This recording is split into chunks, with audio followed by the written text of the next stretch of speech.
As promised, here's a newbie slash beginner's guide to escape from Tarkov. We're gonna go all over the place with this video. It's gonna be mostly basics for you guys that have no clue about this game. So if you already know about Tarkov, this is not the video for you. This is more like for the main audience of my channel that do probably most likely not know anything about this game. I'm gonna explain it top to bottom, like real quick, go through the pointers of what you'll need to know, and this way you can determine whether this is a game for you to play or not. So just off of that, this is Escape from Tarkov. So number one question is, what is EFT? And second of all, is EFT worth getting? I say absolutely yes, but let's dig into it and talk about the actual game. Escape from Tarkov is an online, hardcore, realistic type shooter game with a survival aspect to it. Now, the survival aspect is really important because there's so much to it. Let's just click on our character here. We have a ton of different gear we can equip, rigs, armor, backpacks, and then over here we have our stash. Whatever is in this stash is safe. Think of it kind of World of Warcraft, you have your bank. Think of it as RuneScape, you have your bank. Think of it whatever the heck, whatever is in here is safe and you will never ever lose it. You can either A, sell it, B, trade it, C, stick it up your bum and go into a raid with it. But this here is your personal stash. What else do we have that's outside the game? We have the hideout. The hideout is something that you'll learn to progress through, which was currently bugged there for a second. Your own little personal space that can be upgraded as you advance through the game. Now ours here is fully upgraded except for the Christmas tree here, but that's alright. We don't care about that. So why is this place important to us? Well, first of all, in the end, you'll get something kind of like this with a Bitcoin farm that'll farm you money as you just simply sit and, I don't know, play with your Christmas balls that you got in a raid.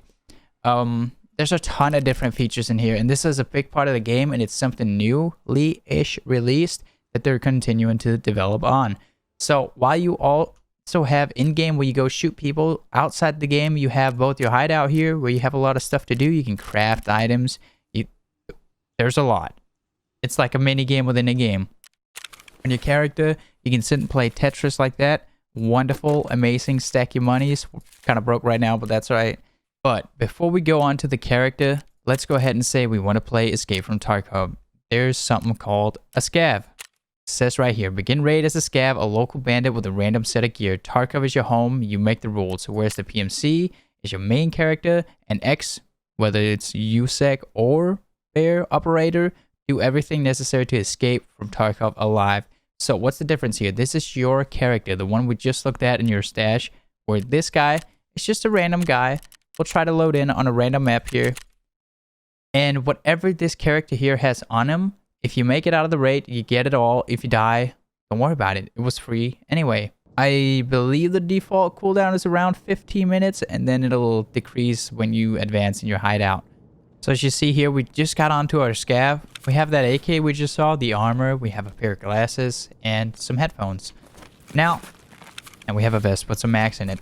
First thing you always want to do is check your fire mode. Press B to make sure you're on full auto. Always the first thing you got to do as a scav. Even as a player, it's a good thing to test. Now, what's unique about scavs? Let's see if this guy's friendly. What's unique about scavs is there can also be other player scavs, such as this guy.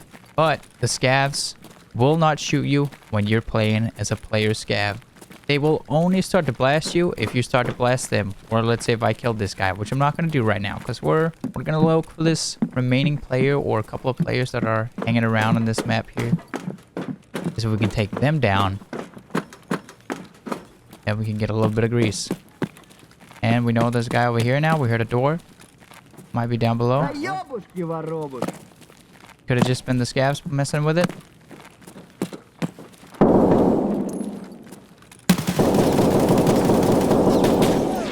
You see, we almost got that guy. But that is scav. Look at that guy. He was pimped out of his pajamas.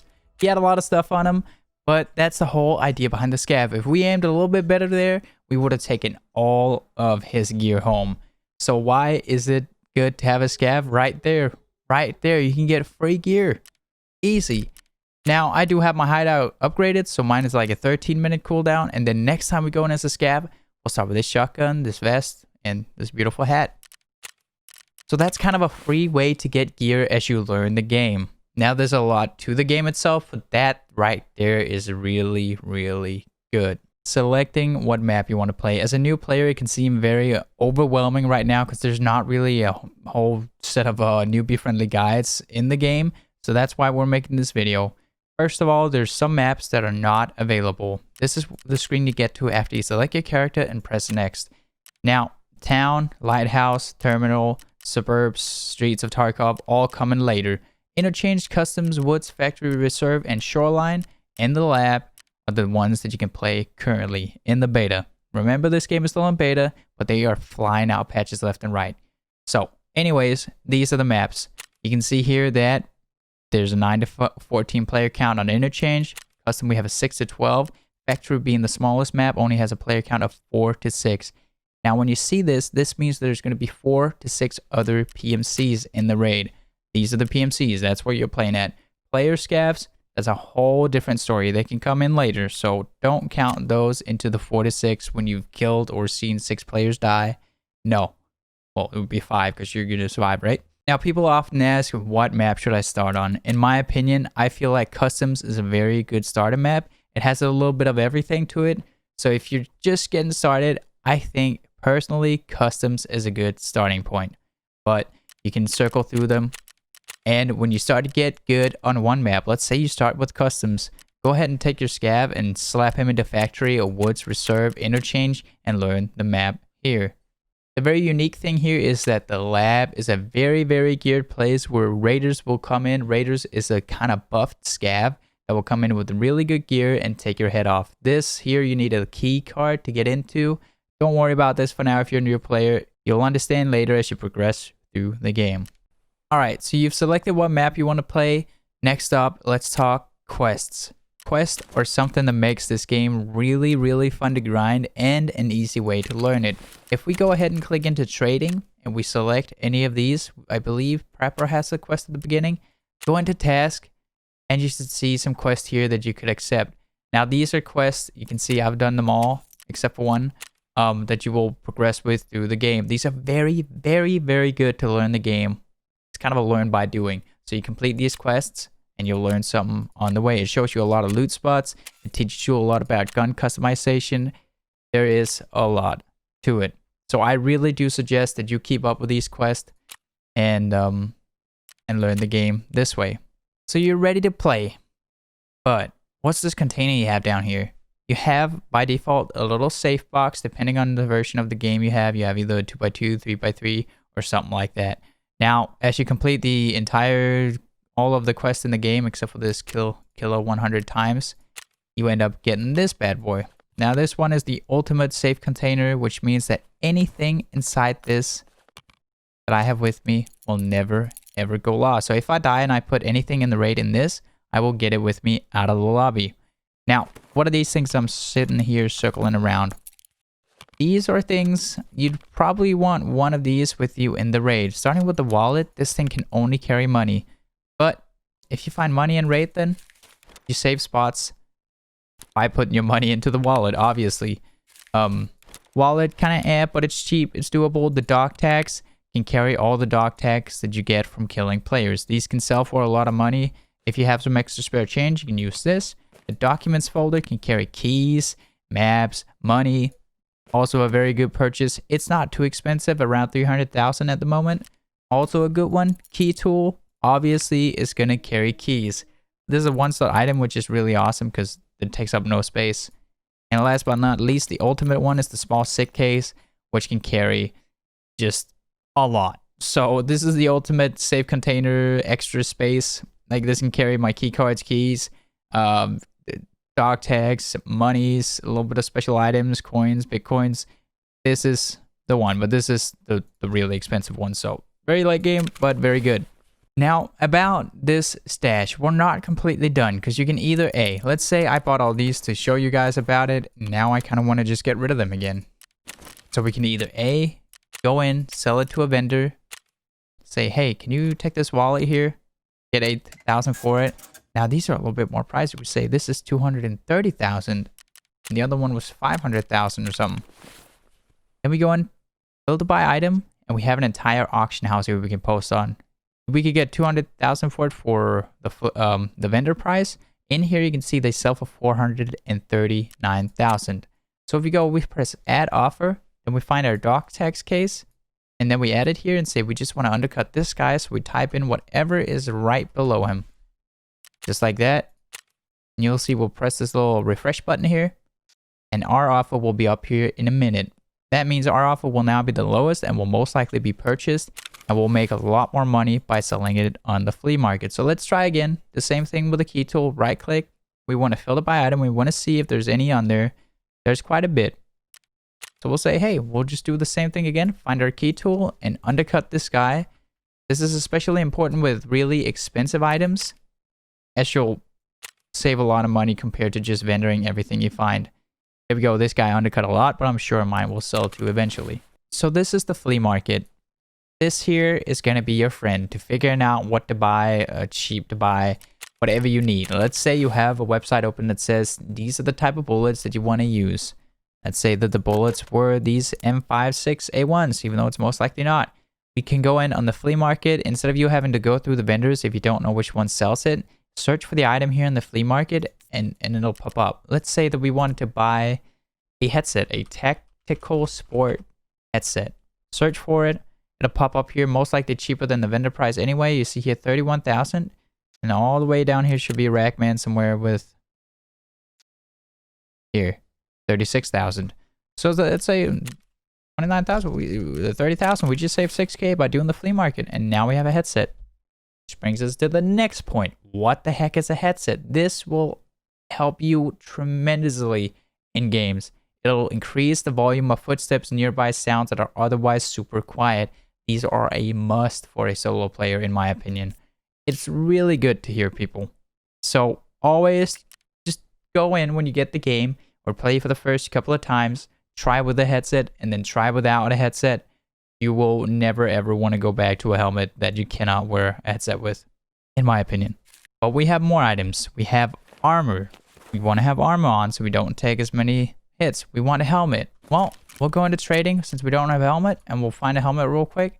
Bam. There's a cry helmet here. We'll say, hey, that's pretty neat. I'll take that.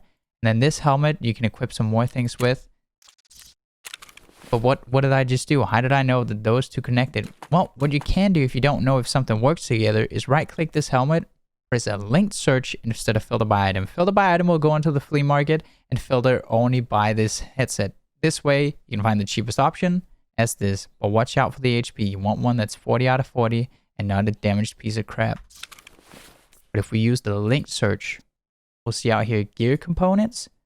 That means we can plop some ears on them. We can have a face shield on them. And we'll say, hey, we want that, but we do not want one that's damaged again. So we'll take this one from Peacekeeper here. Say we'll buy that. And then these chops look like they protect a lot more than the ears. So we'll take a pair of those, which we already bought. And always be sure that you get something that's protected. And then we can drag them on here. Turn it on, visor down. Slam dunk, can't use that headset with it. I'll have to get a contact here.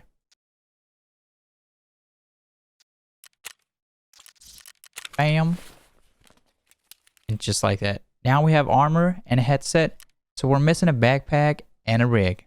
We can say, hey, I got a bunch of crappy backpacks here. Oh, they're not crappy. They're decent. So we have a backpack on. Now we can store items here. You'll find backpacks on the go. Most of the times the scav will come with a little crappy backpack or something too. And then a tactical rig. We can go in and say, what's that? Tactical rigs. Search here. This is the very new one, a very, very big one. I'll just buy that for just informational purposes. And on this, we can carry a lot of stuff too. But what's the difference between a rig and a backpack? Well, the thing is, we have this beautiful gun somewhere that I don't remember where I put. My inventory is kind of empty right now. Right here. Our spanking M4. We need some mags for this gun too. Say that we have these mags here. If I have a mag in here, there's no bullets in them. But if I wanted to reload this with this mag, I can't. If it's in the backpack, it's all the way packed away. You have to have it in your tactical rig. Now I can reload, swap the mags, and get this one in there instead of this mag here. So always stuff that you want to use. Same goes for a grenade. It's either got to be in your vest or in your pockets. But what if you have a flashbang here and a nade here? It will always prioritize the pockets over the nade. So that means it's like that. The flashbang will go first. If it's like this, and the nade will go first. So be careful about that. Have an eye open. So if you do want your best nades here, always have them in the front 2 pocket slots, and done deal. And let's say you have this and you want to decide, well, you can keep on these items too. Let's say you want normal nade, you want that on a 5, you press 5. And a flashbang grenade here, press that on a 6. You'll have that hotkey as number 6. And furthermore, we can say, hey, we need some healing too. So we'll take some healing with us here. We'll hotkey that to maybe 4. And maybe we need some painkillers in case we break a leg or something, just so we can walk a little bit. And we'll keep on that to 5, because this will be our grenade bind anyway, so we don't need a bind for that. So now we have kind of a little bit of gear we can go into with. We need a little bit of ammo too. Bam. Bam. Just use that ammo for educational purposes again. Then we can place the rest of our ammo down in our safe container in case we die off early. And then on top of that, we can place multiple other healing items. There's a lot of healing items to this game, and that'll be a separate video because there's a lot more to the healing than just that. We're going to try to keep this as a kind of a newbie player guide. But now we have gear. Our character is ready to roll. He can carry 2 weapons and a pistol. We can have some eyewear, a mask, or an armband on too. These are pure cosmetic items at the moment. They might have features later on, such as glasses maybe will help with flashbangs or whatever. Who knows? But for now, our character is looking pretty good to go fight people. I believe at this point, you kind of have a groove for the whole stash thing about customizing your character. At least you get the basics of it. So over here is all your safe stuff. Over here to the left is all that you're taking in the raid. And whatever is in this box can never be lost. So that means you find valuable, you place it in this little puppy down here. But we're ready to play now. We want to play Escape from Tarkov. We play Tetris now. This is our character that we can go in with. This is the scav. Again, the scavs is your friend as a new player, completely risk-free. You get everything if you get out, and you get nothing if you don't, but you didn't put any money on the line, so don't worry about it. But how do you get out of maps? Let's say that we go onto this factory map again. How do we extract, as we so talked about? You need to learn the extraction points. Now, the best way to do this is hit up the Wikipedia, search for example. We're playing factory now. Go ahead and just type in Google factory exits map. This will bring up a map. Have this map on a separate monitor that you can keep looking at, or just in general have a map over whatever map you're on. So that way you can see and kind of learn as you play the map. You can say, oh wait, this is a water tower here. This might connect with this water tower here on this map. It's a very, very, very good idea and crucial to learning the maps to have this map overview open, because there's no like easy map to navigate with in game.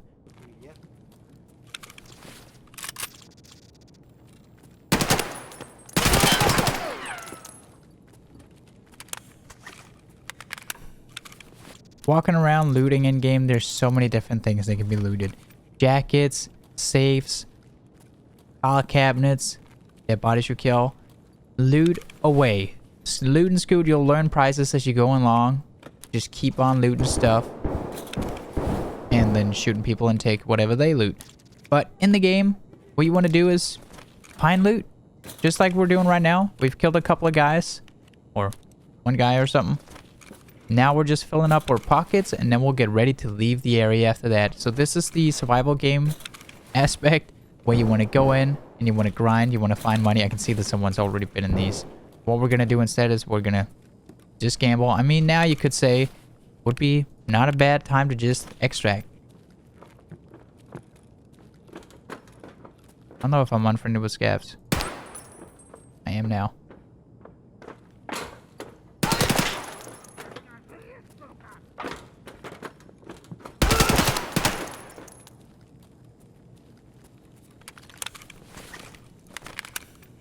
So you see here it has a question mark because we've already used this mag a little bit. What we can do then is press Alt plus T, and it'll tell us this magazine has a less than half. And we'll say, hey, we'll check the other one real quick. And this mag carries about half. So we'll use this mag a little bit longer. Take this guy out. Oh, was that a player?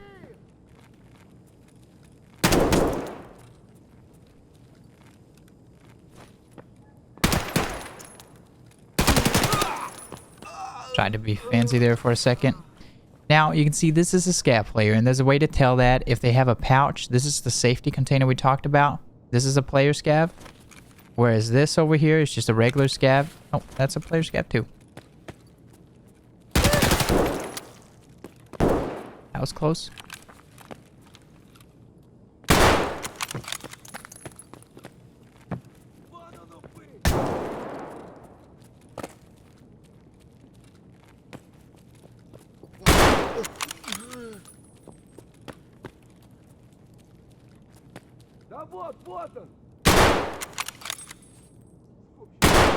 I'm gonna run out of ammo here. Now, as I was saying, a regular scav such as this do not have a safety pouch. So that's the way you can tell that it's a player scav. Also, another point of when looting scavs, their vest usually only has magazines in them. So if you got to do some quick looting, skip this for now. Check the pockets, the backpack, and then take it from there. We'll stack the backpacks here and say, hey, we've gotten decent loot. Maybe it's time for us to get the heck out of here. And we'll check the extracts by pressing O or double tapping for default bind. We have either gate 3 or camera bunker door. Now these extracts are again things that you'll learn as you play and have the map open. That is the #1 tip that I can give you guys. Now when we find this extraction point, which is right here in our case because we have the camera bunker door right then and there. Now see extraction in, and as soon as this completed, we're out with everything that we have just farmed. You can see even as a scav we got some player XP. We killed some scabbies here. Some of them were player scavs. And in here, all this loot we can now put into our inventory and say this is ours. We made this fair and square. A quick way to do this is left control, and then left click to get it all out, just like this. Then you can sort it later if you want, or you can sort it while you're doing it. And you see we kind of stack quite a couple of backpacks here. We're just going to place those there. Bam, bam, bam. A nice little run to get some gear. This is why scav runs are your friends, because they're essentially just free money, and it's a very, very, very good way of learning how to play the game. So I do suggest go ahead and do your scav runs. Now going into character, what do we do with all this stuff now? We just got it. What I suggest you do is the stuff that you don't want, sell, obviously. But let's say you want to keep this vest. I mean, you don't have a lot of gear yet if you're a new player, so we'll drag that down. Maybe you want to keep this armor too. This Mosin looks pretty cool. We'll keep that too. But what about the rest? We just want to get rid of the rest now. I have a suggestion. And this is, some people will say, oh, it's a waste of time. But I'd say you make a lot more money by doing it. Go ahead, right click, disassemble every gun that you got that you don't want to keep. You have all the attachments split up.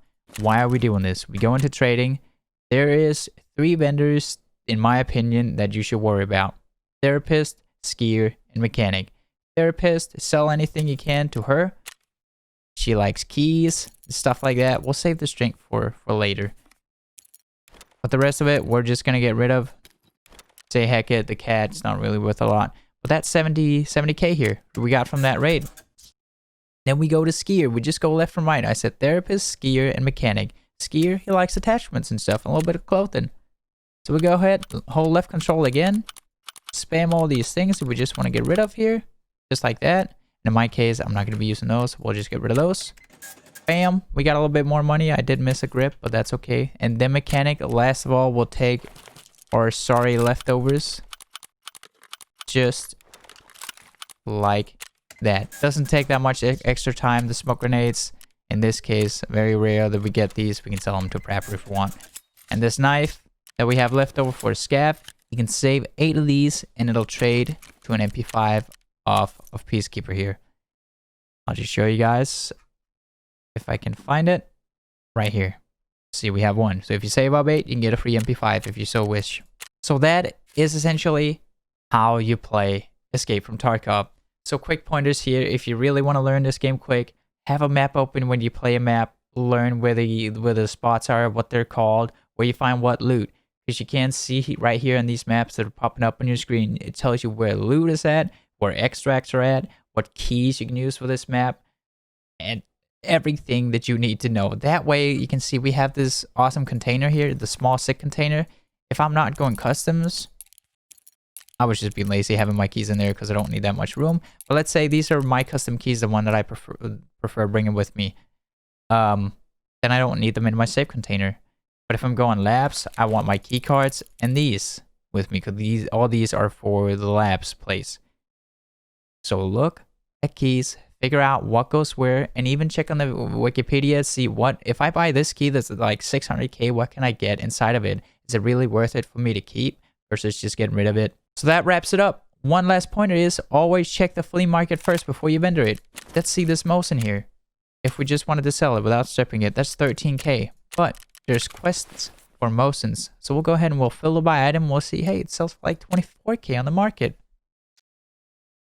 So I wanted to cut that, get rid of it, make some extra. So point is, in the end, for very new players, follow up on the quests, have a map open as you progress, play a lot of scab runs, and then fiddle with the keybinds if you want to change something as you learn the game. Don't rush it. Enjoy the journey. It's a fun, long journey, and like I'm not even halfway anywhere near perfection. We're getting there. We're learning. Hope you guys learned something from this video. I appreciate you guys watching. If you do have any questions whatsoever, if you feel like I skipped out a little bit on some areas, ask me in the comment section and I will answer every question that is going to be asked me. Feel free or stop by the Twitch channel, twitch.tv/Fugglet, where we play a lot of EFT. Hope you guys enjoyed the video. I'll catch you guys in the next one, alright? Peace out. Good night.